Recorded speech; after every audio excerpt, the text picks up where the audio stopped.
అవినీతికి తావులేని స్వచ్ఛమైన పాలన అందించిన ఆంధ్రప్రదేశ్ తొలి దళిత ముఖ్యమంత్రి దామోదరం సంజీవయ్యను అధికార ప్రభుత్వాలు ఎందుకు గుర్తించలేదని ఆల్ తెలుగు ప్రజా పార్టీ జాతీయ అధ్యక్షుడు డాక్టర్ కటికల శోభాగ్యారావు గారు డిమాండ్ చేశారు.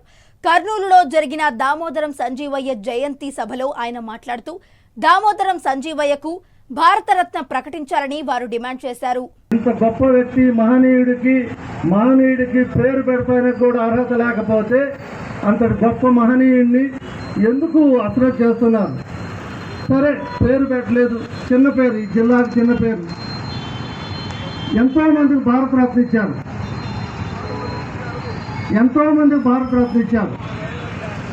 పని చేసిన వాళ్ళకి, చేయని వాళ్ళకి, ఎవరు పడితే వాళ్ళకి భారతరత్న ఇచ్చారు. మరి ఆయన అవినీతి పరుడు కాదని కాంగ్రెస్ పార్టీ నిర్ధారించింది. పెద్ద కమిటీ కూడా వేసింది, మాస్టర్ చెప్పినట్టుగా పెద్ద కమిటీ కూడా వేసి నిరూపించింది ఈయన అవినీతి పరుడు కాదు అనేసి.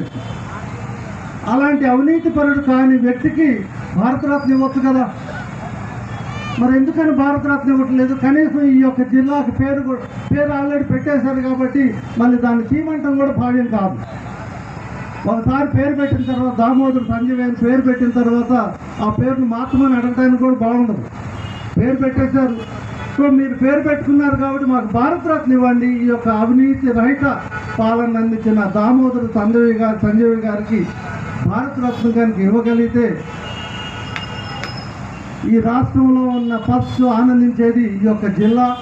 తర్వాత ఈ రాష్ట్రంలో ఉన్న ప్రజలు, ఎస్సీ, ఎస్టీ, బీసీ, మైనార్టీలు, అదేవిధంగా ఈ రాష్ట్రంలో ప్రతి ఒక్క వ్యక్తి కూడా అభినందిస్తారు. ఏ ప్రభుత్వాన్నైనా, అది ఏ బీజేపీ ప్రభుత్వం, కాంగ్రెస్ ప్రభుత్వం, ఇక్కడ ఉన్నది మనం అందరం కూడా పరిపాలించబడుతుంది కూడా ఒక బీజేపీయే. ఈ రోజున మనం అందరం కూడా బీజేపీ పాలనలోనే ఉన్నామని తెలుసు. అందుకని బీజేపీ ప్రభుత్వం కనుక వారికి భారతరత్న ఇవ్వగలిగితే కనీసం రాబోయే కాలంలో చాలా సంతోషంగా ఉంటుంది. సో ఎందుకు బీజేపీ ప్రభుత్వం అనేది అంటున్నారంటే, ఇక్కడ పరిపాలిస్తుంది మీ అందరికీ తెలుసు. పార్లమెంట్లో జరిగే అన్ని బిల్లులు కూడా వత్తాసు పలికిన ఏదైనా ప్రభుత్వం ఉందంటే అది వైసీపీ ప్రభుత్వం వత్తాసు పలికింది అన్ని బిల్లులకి.